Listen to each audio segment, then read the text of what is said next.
What's up, everybody? Just wanted to share some footage of a trip my family and I took.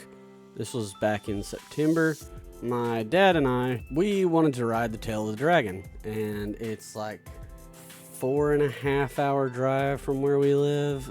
We did not want to make that trip in one day, have to ride the Tail of the Dragon, and then drive that back in the same day. So we initially had the idea that we were going to stay in a hotel near the Tail of the Dragon, go down there one day, stay the night, ride the tail as long as we wanted to, and then drive back that day. And I just want to say ahead of time, I have all the original audio from this ride, but I wasn't happy with the audio. There was a lot of heavy breathing, a lot of long silences from time to time because we were both super focused. I didn't really want to include all of that, but I still have some of the clips from it that I'll share with you guys. We ended up turning it into a little bit of a family vacation. Went with my mother, one of my cousins, and my girlfriend to Gatlinburg, Tennessee. It's a big touristy spot. And we stayed there for like 4 days. And one of the days, me and Dad took off by ourselves, drove up to the Tail of the Dragon. I did very little research before going to the Tail of the Dragon. I just knew beforehand it was going to be a lot. I get it, we're all just trying to have fun. I was not prepared. Our initial expectations were we were going to see quite a bit of race cars, like tuner cars, and we did see some. I was not prepared for how many regular vehicles. There was like a Honda CR-V, just random like vans and little SUVs. Maybe just people driving through. I have no idea. I really expected there to be a lot of sport bikes, and there was a decent amount. I was not prepared for how many Harleys were up there. Like, oh my God. It was at least 10% of the riders were probably sport bikes. And then like, I don't know, another 5 to 10% were kind of miscellaneous adventure bikes, supermoto kind of bikes. The rest was all Harleys. Those guys on those Harleys were smoking it up through there. That blew my mind. I just expected to see a lot of, sports bikes. I was not prepared for how fast people try to go on this. I will say that is a rather intimidating part. My dad and I have about 2.5, 3 years of experience on motorcycles, but we don't go out to tracks. We aren't trying to just see as fast as we can take roads and everything like that. We're relatively safe, I would say. Definitely compared to some of the people, we are very safe. We definitely weren't laying bikes down, going through the curves and stuff like that. Nothing wrong with that aside from the possibility of endangering others, but I'm totally okay with, people having fun. I mean, that's kind of the point of this whole thing. We had a couple weird little interactions where kind of some sketchy driving.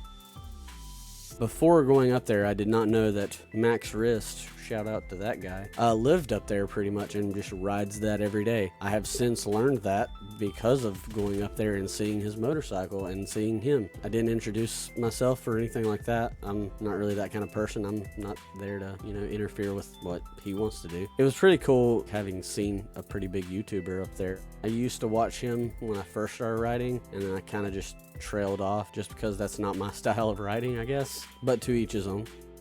I will say, for it to be as famous a road as it is, kind of almost expected there to be like more maintenance done on it or something. There's quite a bit of damage in the road, and it also could just be that it's on a mountain, so it's difficult to get anything up there, and it's obviously not a primary concern of that state's government to fix that specific section of road that people were just gonna destroy anyway.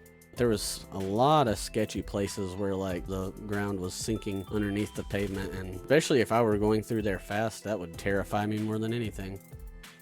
Like I said, I didn't do a whole lot of research before going up there, so I had no idea like just what I was getting myself into. And after getting there and seeing some of like all the shirts and stickers and everything say like 318 curves in 11 miles, so that was a lot more than I was expecting. It was really fun though.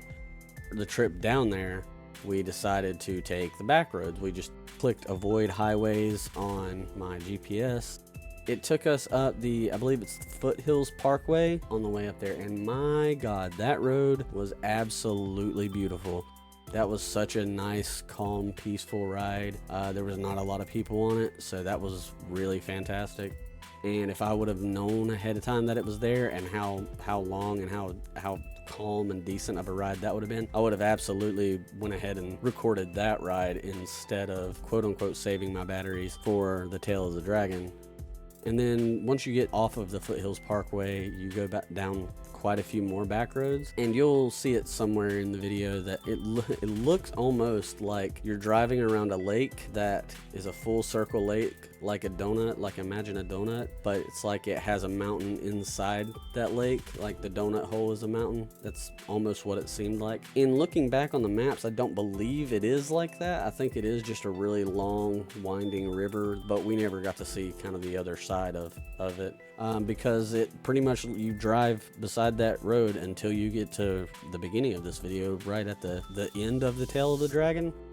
We didn't even know we were about to get onto the Tail of the Dragon when we actually started up the tail. We saw the sign for like high motorcycle crash area next 11 miles or whatever. We started getting into a lot of curves, passing a lot of motorcycles and cars, and we're like, oh, okay, so this is the Tail of the Dragon.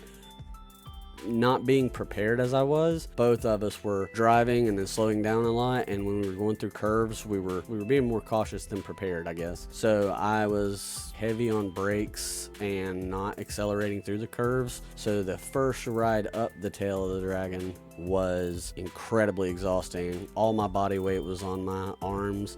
Of course, we stopped at, Dill's Gap, a really cool little place. When we first got there, there was probably over 100 motorcycles. While we were there, we ran into a guy and a girl, and the girl came up to us asking us about our bikes and realized that her and my dad were both riding the same thing. They both had Ninja 650s. Told us that they were from Ontario, Canada, and they had drove down the day before like 600 miles or something. They had drove into West Virginia and then drove to the Tail of the Dragon the next day from West Virginia, rode the Tail of the Dragon that day, and then we're driving back to Gatlinburg, funny enough. The girl said that this was her third time, and she was 23 years old. So we were talking to them when we first got there. Well, then we rode down and then back up the Dragon again, and then started trying to drive home, finding our way with no signal. After like an hour driving back to Gatlinburg, two motorcycles kind of came up on us. It ended up being them, so like 3 or 4 hours after we spoke to them, they ended up catching up to us. We also planned this trip to be able to go on either a Monday or a Tuesday, because we figured Friday, Saturday, Sunday would be stupid busy, and we did not want to ride it with a lot of traffic. There were still a lot of people on it. That was for a Tuesday, so I don't even know if there is a good time or when is a good time to go to where you don't have to worry about a lot of vehicles there. I definitely say that it was an incredibly intimidating ride for someone who is very new to a bike. It was fairly intimidating for me. Like I said, I've been riding for like 3 years now. We ended up being there a lot longer than we thought we were going to be, and we were supposed to be back for dinner at like 6 or so. We did not get back until about 7:30 or 8 that night. It got very cold as we were getting back. We both took our shirts that we had just bought from Dill's Gap, our Tail of the Dragon merchandise, tucked them up underneath our helmets and wrapped around our necks so that we didn't have that air draft coming in. That saved the day, because otherwise we were freezing. The entire time you're on the Tail of the Dragon, you have zero signal, zero cell service. Nobody knew if we were there, if we had left, if we were back, if we were, dead or anything. They knew where we were going, and they knew approximately when we would be back. When we finally did get signal and were able to get a hold of them, my family that is, they were very relieved. On the way back was also just such a beautiful ride too. It was a nicer ride to and from the Tail of the Dragon, at least for parts of it, than the actual Tail of the Dragon was. The Tail of the Dragon was fun, but tiring and a little bit more intimidating.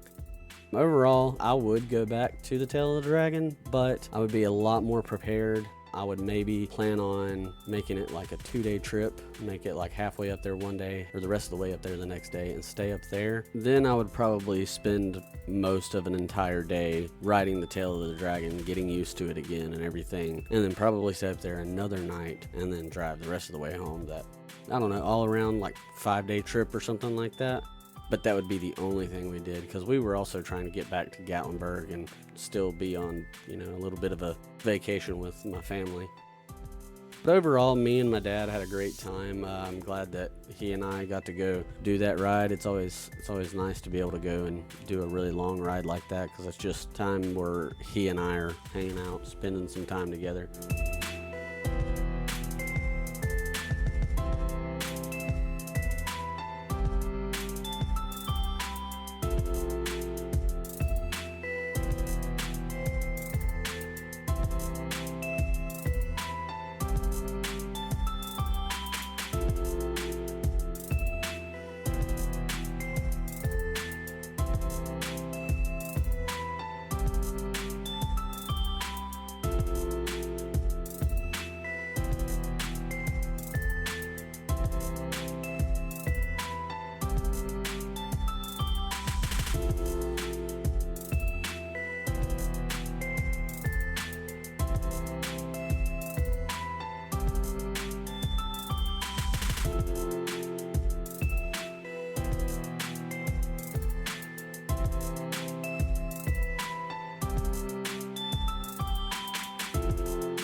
Easy there, Harley.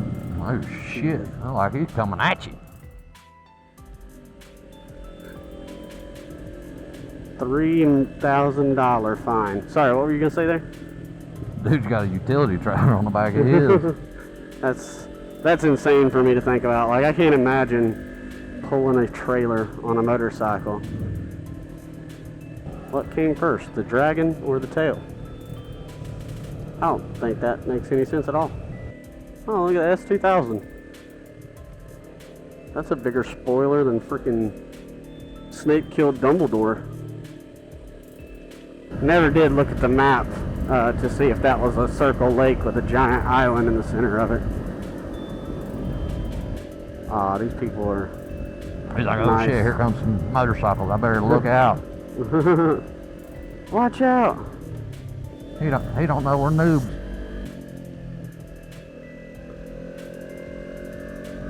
Gotta put your knee out a little bit. That helps you. By helps you, I mean it just makes you feel cool. Like, yeah, my 3-year-old drew this painting, so we're gonna make that into the mountain. Holy shit, are we gaining on somebody? Yeah. Oh. Truck. Gotta figure, 3/4 ton Ford truck. We're gaining on somebody, the slowest mofo on this road. I don't know what that is. Damn, I got my turn signal on, man. You let me do that. Said Fontana, 11 miles, so. Yeah, what the hell's Fontana? Fake Montana. Fake Montana. Yeah, exactly. Fake Montana. Holy crap, what is that place? Looks like a damn nuclear silo.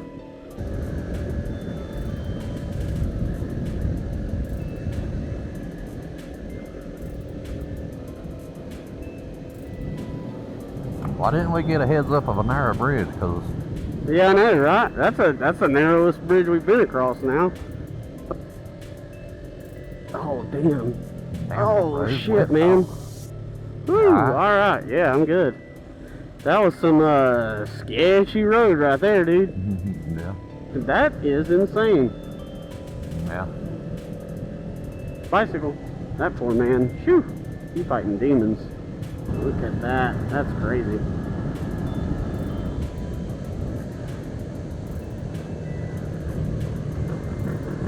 Oh, that's them. Oh yeah. That's the friggin' Ontario boys, girl, Yep. boy and girl. That's crazy. Follow them. All the way to Canada? No, all the way to Gallenberg. I can say that's where they're going. Oh, that's true, yeah. Well, we'll go ahead and cut left whenever we get a second. Hopefully nothing comes from their left after this truck. Shit.